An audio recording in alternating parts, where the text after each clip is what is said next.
En GPS queremos utilizar nuestro radar de todos los días para situarnos de buena manera en este inicio de 2013. Para eso tenemos con nosotros a la persona adecuada. Nos acompaña en el estudio el biólogo y pensador Humberto Maturana, autor de varios y reconocidos libros como El árbol del conocimiento. Humberto actualmente es director de Matrística, una organización que opera como laboratorio humano dedicado a facilitar la conversación y la comprensión de lo vivo y lo humano. Esto con el deseo de ampliar la reflexión y la acción de las personas en los diferentes espacios. Estamos usando además en nuestras redes sociales un hashtag muy interesante al cual los hemos convocado a ustedes y es por eso que los hemos invitado a él, conversar y respeto. Y es eso precisamente lo que queremos hacer hoy, conversar. Humberto, bienvenido. Muchas gracias, me siento muy honrado con esta invitación. Nosotros estamos muy honrados. Tal vez una buena y primera pregunta para abrir esta conversación es si los seres humanos nos conocemos a nosotros mismos. ¿Sabemos quiénes somos? En cierta manera, de los seres vivos que más se conoce es de los seres humanos, porque el conocimiento de un organismo se produce a través de observar ese organismo. Y nuestra historia de observación y reflexión sobre nosotros es bastante larga.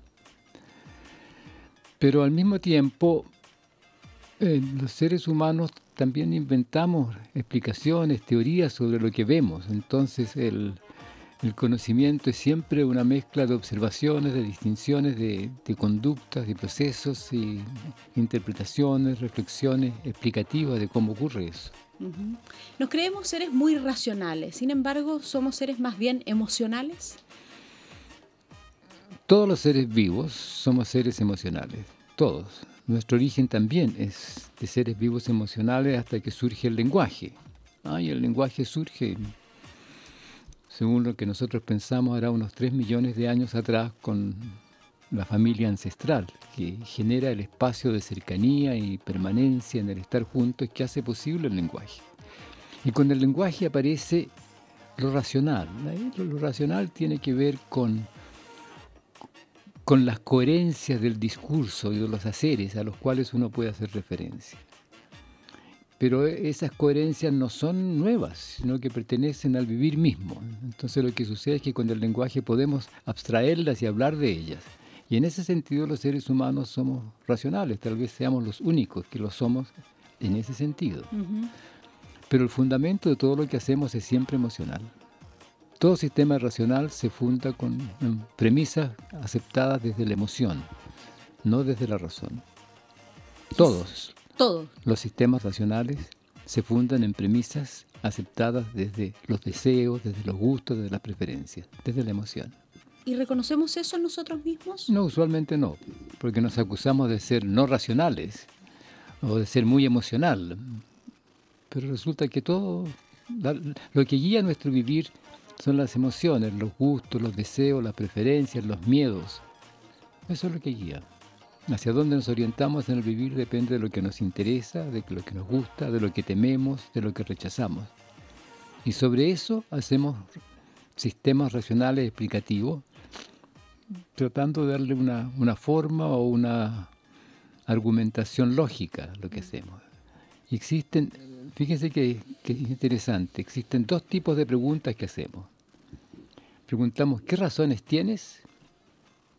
Y también preguntamos, ¿qué motivos tienes? Y estas preguntan cosas radicalmente distintas. La pregunta por los motivos pregunta por las emociones, que es lo más fundamental en el curso del fluir, del vivir. Y la pregunta por las razones pregunta por los sistemas explicativos, por las argumentaciones lógicas de donde uno querría validar lo que dice. Separamos ambas cosas. Pero desvalorizamos las emociones. Las desvalorizamos y siento también, Humberto, que las castigamos socialmente. No es posible. Queremos llevarlas casi a un campo de esoterismo. Estamos saturados de convicciones, vivimos en el mundo de la certidumbre, hay poco margen de acción para la emoción. No, o sea, la emoción está ahí, está actuando todo el tiempo, sino no es que haya poco.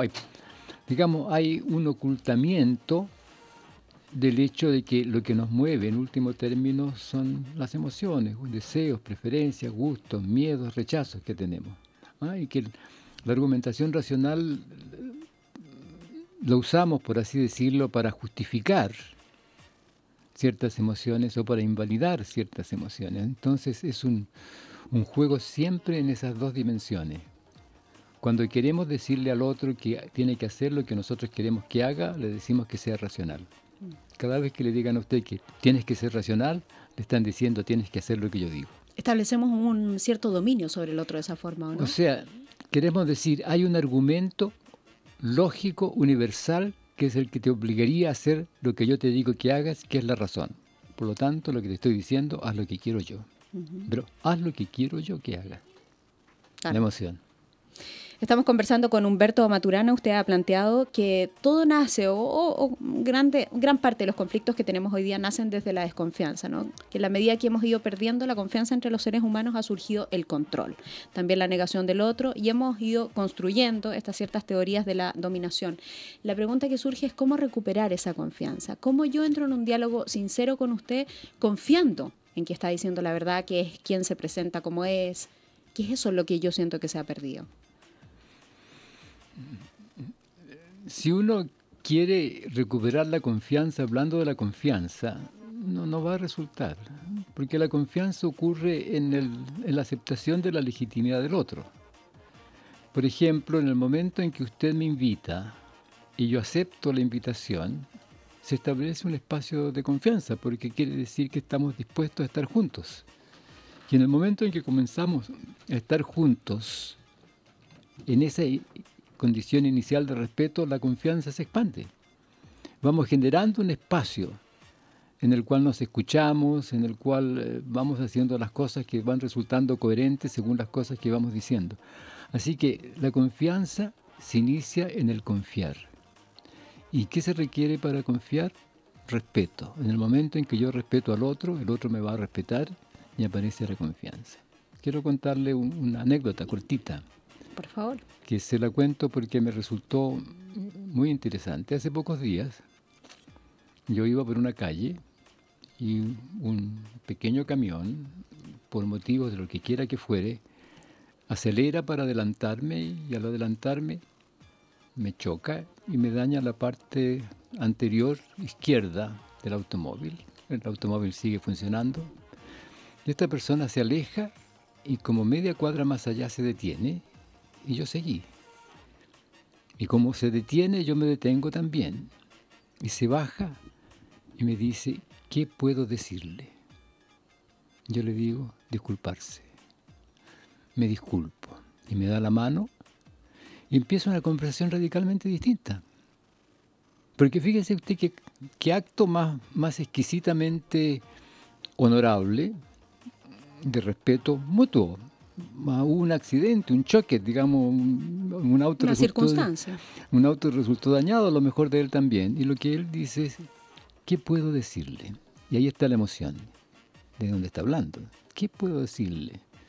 Y yo le digo disculparse, me disculpo. Y se disculpa y entonces la conversación no sigue una disputa, no sigue el camino de la disputa, sigue el camino de una conversación entre personas que se respetan.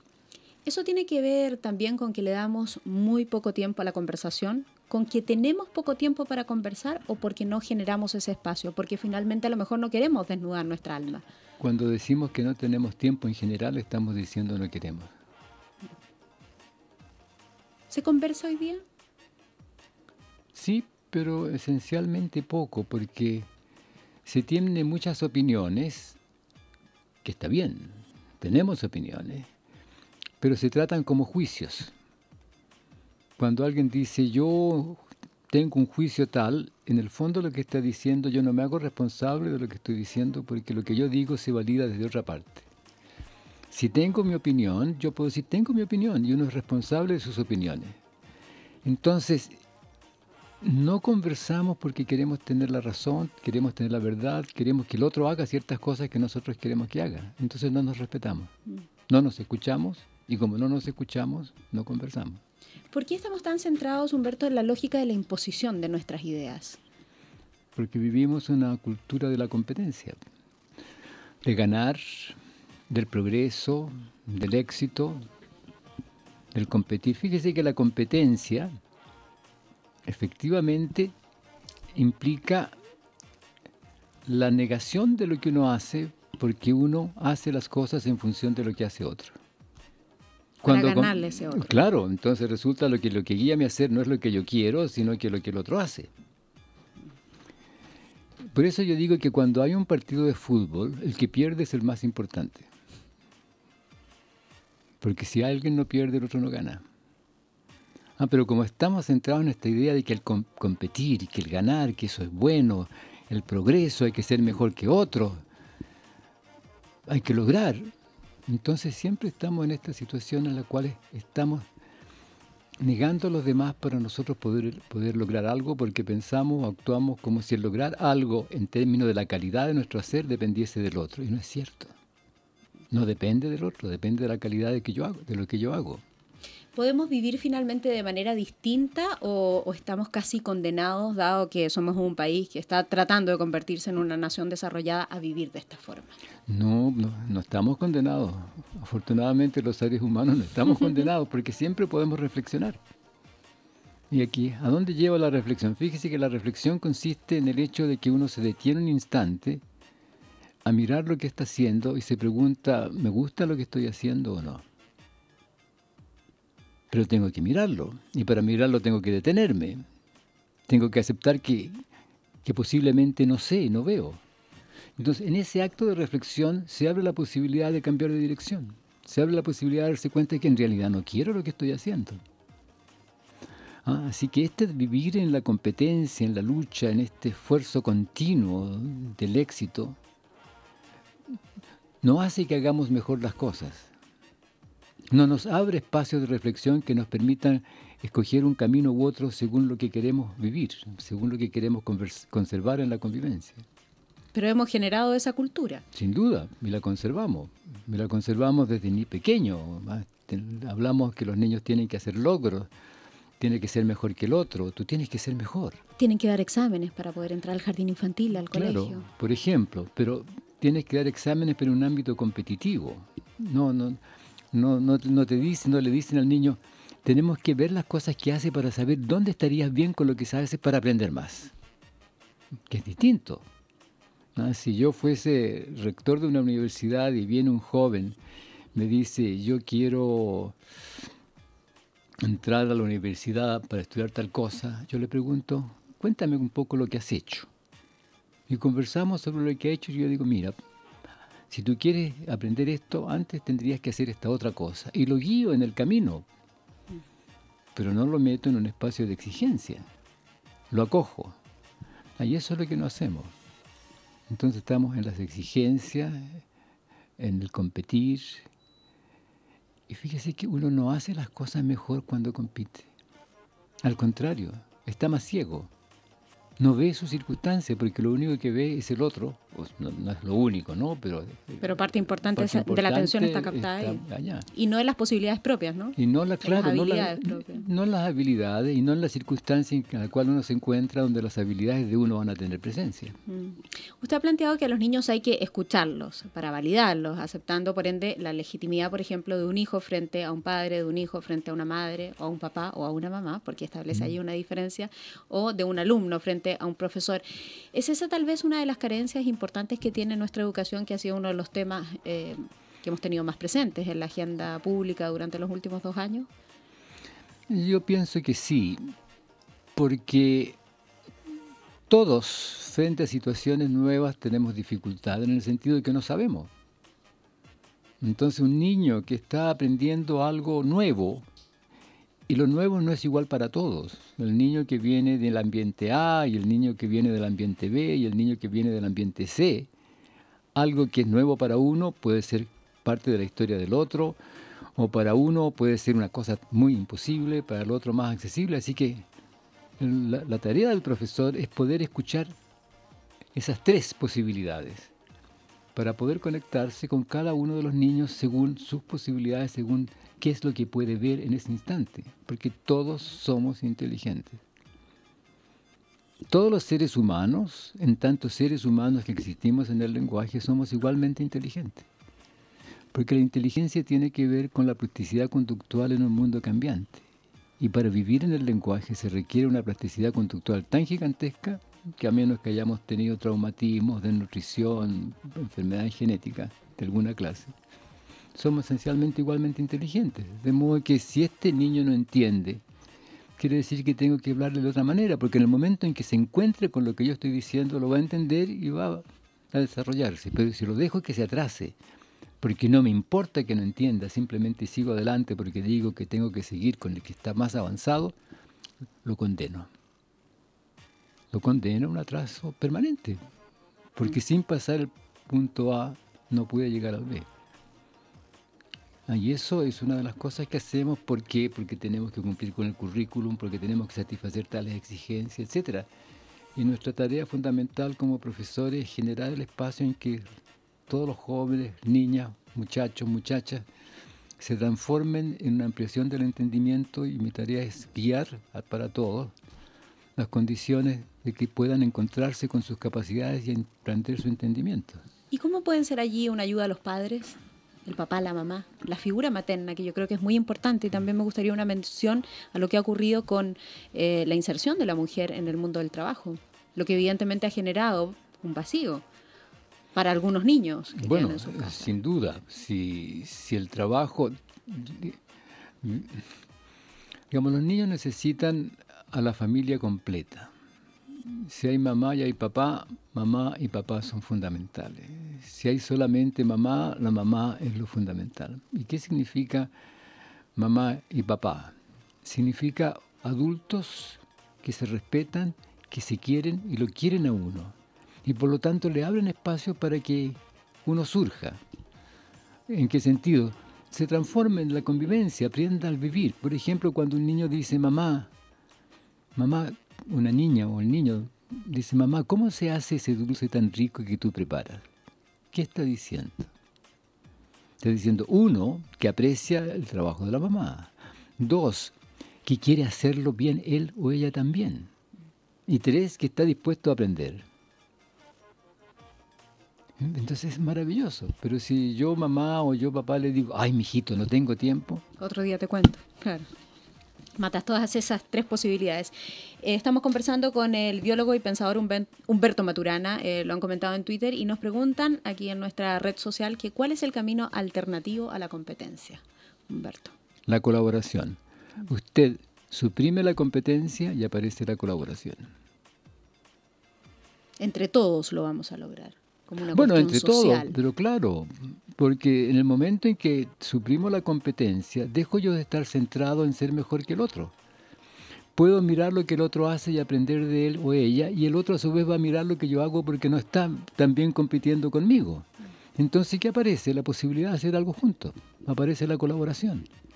¿En qué espacio? En el que sea que corresponda a la situación en la cual nos encontramos. Suspende la competencia, aparece la colaboración. Y que contribuye muchísimo a la felicidad. Humberto, hace un tiempo estaba escuchando a alguien reflexionar a propósito de un programa que se dio en TV, en un estupendo reportaje que se preguntaba si los chilenos éramos felices o no en comparación con otros índices de otras naciones. Y escuchaba allí a propósito de que hemos restado importancia a vivir en comunidad. Y se analizaba, por ejemplo, los mensajes de la publicidad o de los mismos exitosos libros de autoayuda que te dicen todos estos textos: la fuerza es tuya, el poder es tuyo, tú puedes ser feliz, tú eres responsable de tu propia felicidad, excluyendo de todo eso a la comunidad, versus, por ejemplo, lo que pasaba en Costa Rica, donde la gente se sentía feliz porque explicaban ejecutivos del gobierno que habían creado, por ejemplo, hospitales públicos de la mejor calidad, mejor incluso que los privados, y es allí donde querían acceder tanto los más ricos como los más pobres, y allí había un encuentro desde la fragilidad, desde la debilidad, desde la enfermedad, para reconocerse en el otro y construir, si se quiere, esta felicidad en comunidad. Lo encontré un buen ejemplo eso. Sin duda que es un buen ejemplo, porque lo que está involucrado allí, en el momento en que yo hago un hospital público, es que todas las personas son legítimas e igualmente dignas de atención. No solamente igualmente dignas de atención, sino igualmente dignas de la mejor atención. Entonces usted genera un espacio de mutuo respeto y por lo tanto un espacio de colaboración. Y si eso lo hace uno seriamente, entonces se amplía la capacidad de hacer la terapia, de colaborar, de hacer cosas juntos, de resolver las dificultades a través de la presencia o conversación con otros. Estuve revisando una entrevista que le concedió a Christian Barken en La belleza del pensar hace unos años ya. No, Sí, no sí. logré encontrar la fecha, pero No, hace muchos años. habían pasado unos años, donde usted hablaba de las imágenes, ¿ah? De lo preocupados que estamos de construir algo ante los demás, una imagen. Y pensaba hoy día y trataba de unirlo, linkearlo con los resultados, por ejemplo, de la encuesta CEP, que es precisamente lo que miden las encuestas.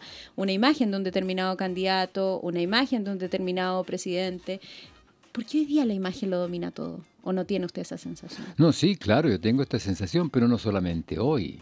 ¿Siempre ha sido así? Pero piense usted en los edificios. Piense en algunas partes del antiguo Santiago, donde está la fachada. ¿Ah? La fachada es una imagen. Y usted ve una fachada y mira para atrás y ve una cosa que no corresponde con la fachada. Porque ¿qué hace la fachada? Proyecta una imagen. Las imágenes siempre son mentirosas, porque no muestran lo que hay o lo que es. Cuando uno proyecta una imagen, en el fondo está queriendo que el otro vea algo que no es. Cuando uno se conduce siendo como es, no proyecta una imagen, muestra su identidad, muestra su pensar, muestra su sentir. Así que cada vez que buscamos imágenes, digamos, queremos proyectar una imagen, en el fondo queremos mentir. No nos damos cuenta de eso. No es consciente. No, porque confundimos la imagen con la identidad. ¿Cuál es la diferencia? La diferencia es que en la identidad uno se muestra como es, en el sentido de que uno dice lo que piensa, actúa, reflexiona de una manera, cambia de opinión cuando escucha algo que le parece interesante, no está defendiendo ninguna idea, sino que está participando en la creación, o cuando presenta una idea, no es que la defienda porque sea suya, sino que hace las argumentaciones que le dan validez, etc. Pero cuando uno presenta una imagen, lo que quiere es que el otro lo vea a uno de una cierta manera. Bueno, yo tengo que presentar la imagen de que soy una persona que tiene confianza en sí mismo, porque si no presenta esa imagen, entonces no te van a dar el trabajo, por ejemplo. Entonces, bueno, pero es que yo soy tímido, sí, pero no puede hacer, tienes que proyectar una imagen de solidez, de autonomía. Y eso es insostenible en el tiempo, porque estamos traicionando nuestra naturaleza. Exactamente, Lo que somos. exactamente. Entonces, si uno está dispuesto efectivamente, porque todos somos inteligentes, si es verdad lo que estoy diciendo. Ahondemos en ese punto. Si usted atiende a su vivir cotidiano, ¿cuánto dice que un animal es inteligente? O que un niño es inteligente, o que una persona es inteligente. Cuando ve que ese animal, ese niño, esa persona adulta, se conduce de una manera plástica frente a un mundo que está cambiando. Recoge el animal de la calle, lo trae a su casa, viene un amigo 1 o 2 días después y dice, mira, recogí este gatito y lo inteligente que es. Ya conoce la casa entera, sabe esto, todo. Un mundo completamente distinto de aquel en el cual se encontraba. Lo mismo pasa con los niños, con las personas, con los adultos. Y esa capacidad, esa plasticidad conductual frente a un mundo cambiante, por supuesto, es distinta en las clases distintas de organismos, pero en los seres humanos, como seres que existimos en el lenguaje, la plasticidad conductual que se requiere para existir efectivamente en el lenguaje es tan gigantesca que todos somos igualmente inteligentes. Yo no soy más inteligente que nadie, he vivido distinto de otros, tenemos distintos gustos, distintas preferencias, pero todos somos fundamentalmente igualmente inteligentes. Ahora, nos orientamos de distintas maneras en los gustos y las preferencias, según los gustos y las preferencias. Pero en el momento en que uno acepta que el otro es tan inteligente como uno, está dispuesto a escucharlo. Y a propósito de eso, en Twitter nos preguntan si son compatibles y cómo son compatibles la colaboración con el liderazgo. Que es una buena pregunta. Una muy buena pregunta. Yo creo que, como se entiende el liderazgo en general, no son compatibles. Porque en la historia de la palabra liderazgo es una historia de palabra de aceptar la autoridad de otro. Y en el momento en que usted acepta la autoridad de otro, no colabora, obedece, se somete. Entonces confundimos mucho. Es completamente distinto de, por ejemplo,